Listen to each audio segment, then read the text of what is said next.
सोनम वांगचुक यांना अटक झाली तरी आंदोलन सुरूच राहणार असं शरद पवार यांनी म्हटलेलं आहे। वांगचुक यांना अनेक राजकीय पक्षांनी पाठिंबा दिल्याची माहिती त्यांनी दिली आहे। नीट पेपर फुटीमुळे धर्मेंद्र प्रधान यांच्या राजीनाम्याची मागणी होत असताना सरकार मात्र बघ्याची भूमिका घेत आहे असा आरोपही पवारांनी केला।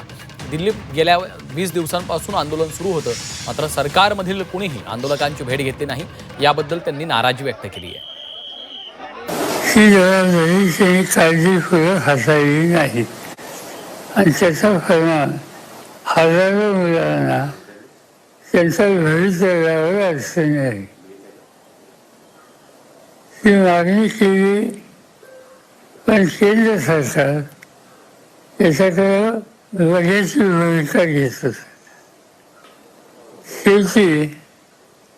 त्याची मागणी एवढा स्पष्ट नव्हता, बाकीचे राजकीय पक्ष सुद्धा त्यांच्याबरोबर उभे राहिले।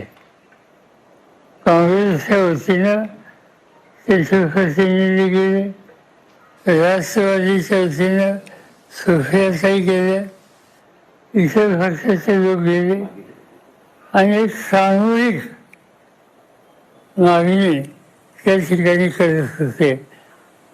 आणि हे आपल्या आवाक्याच्या बाहेर आहे हे ज्याला लक्षात आलं त्यावेळेला हा अटक करण्याचा निर्णय घेतला आणि त्याप्रमाणे आज पहाटे त्याची अटक त्यांनी केली।